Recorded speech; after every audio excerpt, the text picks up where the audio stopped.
Welcome to Gentle's World Agency, where we bring to you the latest news around the world.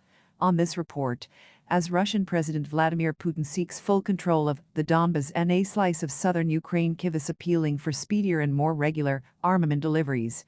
Ukraine defied Russian ultimatum to hand over the easterncity of Sievierodonetsk as the U.S. promised more weapons for Kyiv despite warnings from Russian officials that military deliveries were taking too long. Here are the updates.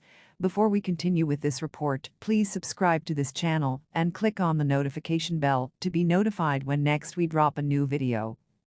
As Russian President Vladimir Putin seeks full control of the Donbas and a slice of southern Ukraine, Kyiv appealing for speedier and more regular armament deliveries. Ukraine defied a Russian ultimatum to hand over the eastern city of Sievierodonetsk as the U.S. promised more weapons for Kyiv despite warnings from Russian officials that military deliveries were taking too long. Sievierodonetsk, now largely in ruins, has become a focal point of the war. Russia told Ukrainian forces holed up in a chemical plant there to lay down their arms from Wednesday morning as it fights for control of eastern Ukraine. U.S. President Joe Bide announced $1 billion worth of new weapons aid for Ukraine that includes anti-ship rocket systems, artillery rockets and rounds for howitzers. Biden, who spoke with Ukraine's President Volodymyr Zelensky by phone on Wednesday, also announced an additional $225 million in humanitarian aid to Ukraine. Ukrainian soldiers in the south are fighting to retake ground and wheat fields and empty villages northwest of Kherson, a Russian-occupied city that straddles tributaries to the Black Sea. Russians control 80% of key Ukraine city, cut escape routes. Gazprom reduces gas supply to Germany by around 60% in 2 days. Russian energy giant Gazprom has begun reducing the volume of gas it supplies to Germany via the Nord Stream 1 pipeline to a daily maximum of 67 million cubic meters early on Thursday. On Tuesday, Gazprom announced it would reduce the maximum delivery volume to 100 million cubic meters of gas per day, down from 167 million cubic meters. Overall, the cut represents an approximate 60% reduction in gas supplies to Germany in just 2 days. German Economy Minister Robert Habeck accused Moscow of attempting to create unease and increase gas prices. He added that it was still possible to source alternative gas supplies on the market, albeit at a high price. Turkey says Ukraine grain ships could avoid mines. Russia offers safe passage. Russia said it has offered safe passage for Ukraine grain shipments from Black Sea ports, but is not responsible for establishing the corridors. And Turkey suggested that ships could be guided around sea mines.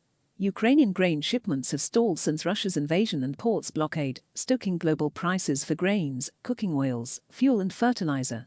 The United Nations is trying to broker a deal to resume Ukraine exports and Russian food and fertilizer exports, which Moscow says are harmed by sanctions. We are not responsible for establishing safe corridors.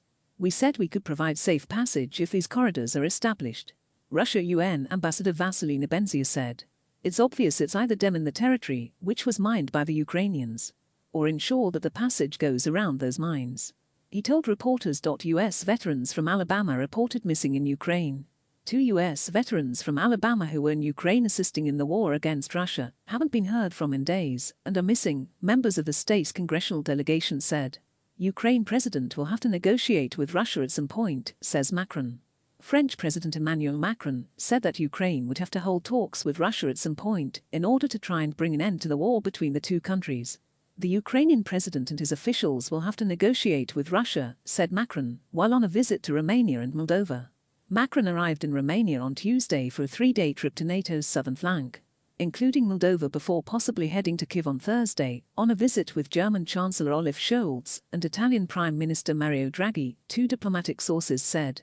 Macron has been criticized by Ukraine and Eastern European allies for what they perceived as his ambiguous backing for Ukraine in the war against Russia. Thanks for staying with us. Please support us with your likes, comments, and also share this video. Don't forget to subscribe to this channel and to click on the notification bell to be notified when next we drop a new video. See you in the next